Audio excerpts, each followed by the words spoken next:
Last week was my birthday week and they suggested a trip up to the Scottish Highlands. Scottish Highlands, I thought, is it hot there? Can you sunbathe and swim in the sea? Well, you can, although I wouldn't advise it in October. Starting off as usual, we went on the M55 towards the M6 and then just carried on north. The weather was really poor, as you can see, and on this section we were travelling through Glasgow, although we didn't stop off for a look around. Big problem in stopping in places like Glasgow and Edinburgh and so on. It's hard to park in these big cities. It's bad enough parking a car, so parking a motorhome is much more difficult. Anyway, we arrived at our designated stopping place in Lanark in the early evening. We always use Park for Night, that's a great app for motorhomers. The next day, despite the rain, we made our way steadily to Loch Lomond, where we stopped again. The Ballock House Inn apparently welcomes motorhome stopovers as long as they use the pub. Now, I didn't see anything about that on their website, although we did tell them when we booked in for our evening meal that we were parking in the car park. And it seemed to go down okay, no one questioned us, and we had quite a nice meal. My meal, actually my birthday meal, was nice, but Lizzie's prawns were a little bit overcooked. I think you might have to look at that again, Ballock House. Anyway, new social distancing rules meant we could only stay for 90 minutes in the Ballock House. So around the corner, we found a nice socially distant pub serving some great beers.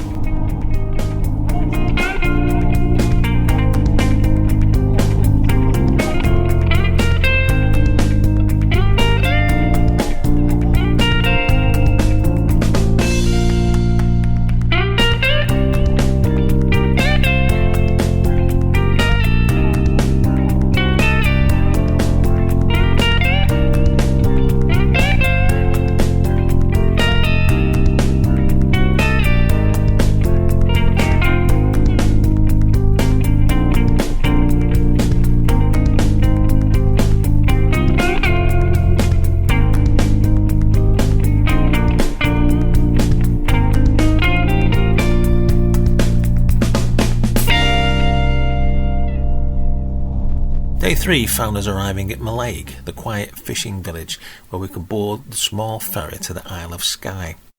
Mallaig, as well as being a port, is also the terminus of the West Highland Railway line. The well-known Jacobite steam train, apparently featured in the Harry Potter films, operates in the summer months from Fort William to Mallaig. The village of Mallaig was founded in the 1840s and the population and local economy expanded rapidly in the 20th century with the arrival of the railway. Mallaig has several restaurants, cafes, and the main focus is on the tourist trade during the summer. Of course, if you have a motorhome, you don't really need a restaurant or a cafe, and when you're stuck in the queue for the Isle of Skye ferry, you can just put the kettle on, settle back and enjoy a nice cup of tea. Just as we go across, here's a few random facts about Mallaig, all pinched from Wikipedia. Mallaig is the main commercial fishing port on the west coast of Scotland, and during the 1960s was the busiest herring port in Europe. The compact village centre is close to the harbour and railway station, and there are residential areas beyond to the south and east of the harbour. We were here though just to take the ferry over to Skye, and in the current time of COVID-19 and the current restrictions we had to stay in our vehicle, which was a pity as we weren't able to take in the view from the journey over to Skye. Travelling vehicles are parked in the heart of the ferry, and normally passengers will be able to make their way up to the upper decks for a much better view.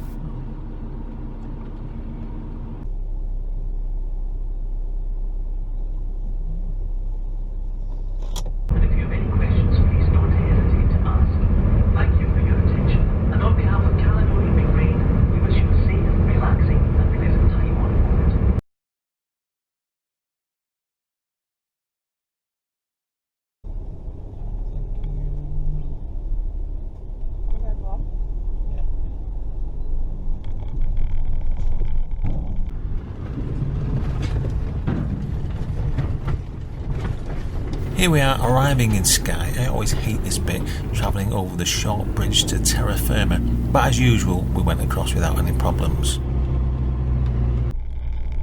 Skye was a lovely place, beautiful and friendly. We arrived from the ferry in Armadale and drove north towards the bay at Broadford.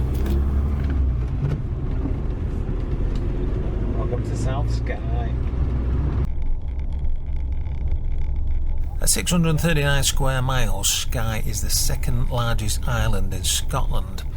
The coastline of Skye is a series of peninsulas and bays radiating out from a centre dominated by the Cullen Hills. Someone once suggested that its shape sticks out of the west coast of northern Scotland like a lobster's claw, ready to snap at the fishbone of Harris and Lewis. We found a lovely parking spot for the night, again recommended by Park for Night, which was conveniently just across from a chip shop. Fish, chips and peas was our evening meal again, haddock this time though, rather than cod. All very tasty, and the view from the car park across the bay at Broadford was excellent.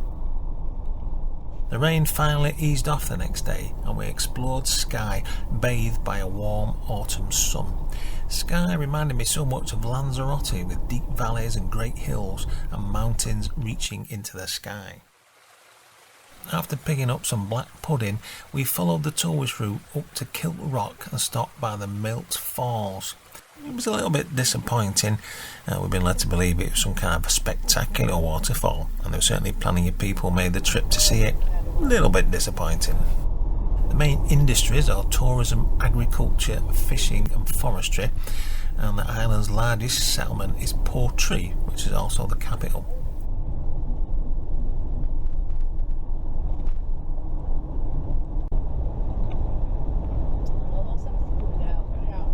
And as beautiful as Skye is, even here you cannot escape the inevitable roadworks.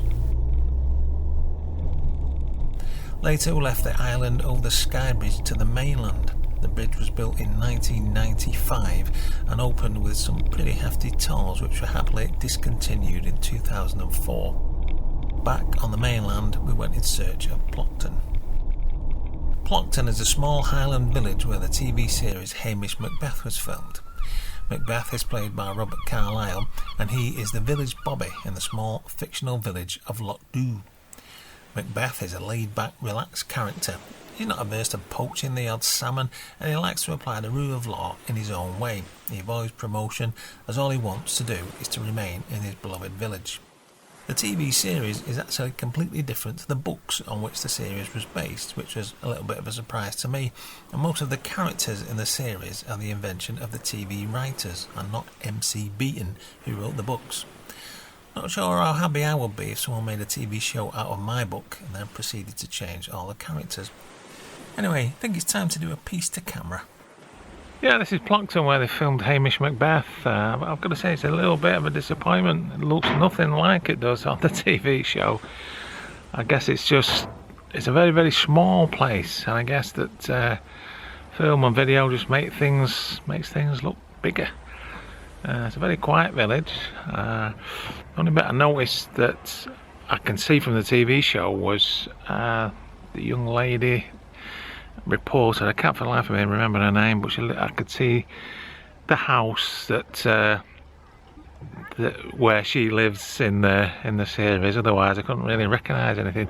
The pub looks completely different, unless the pub over there that is the actual pub is a different building to the one they used in the TV show. It's certainly a nice kind of little village. You see the white building over there, that's what I thought was the pub in the original TV show, when in actual fact over here it's the grey building, a couple of doors next to it.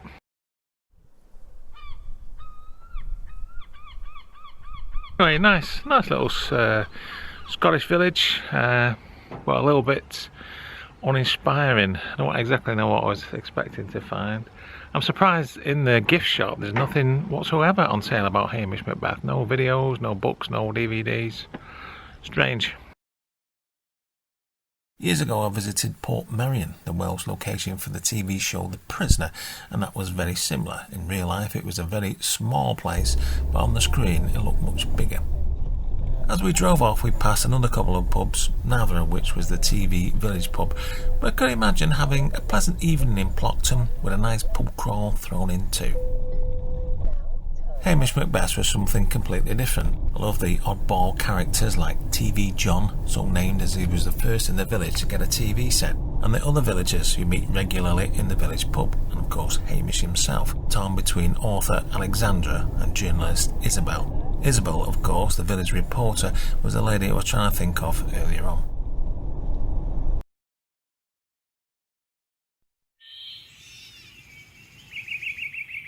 This was another overnight stopping place that we found, again courtesy of Park for Nights.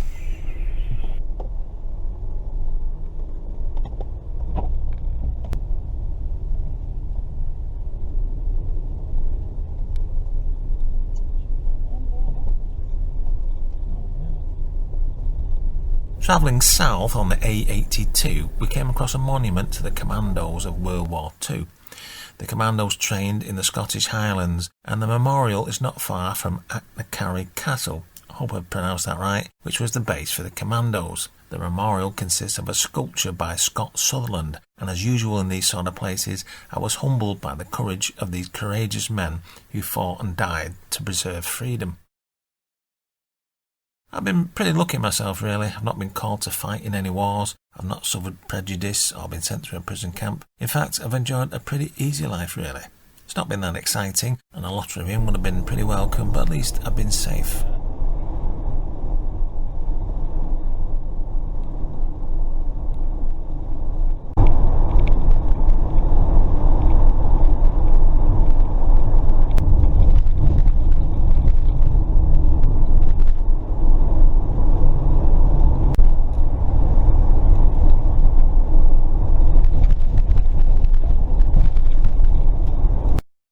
Going further south towards Loch Lomond once again, we found another lovely stopping place in the Highlands. A few other people also stopped for a photo opportunity at the Loch Tulla viewpoint.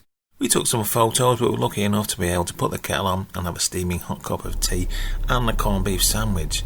The joys of having a motorhome.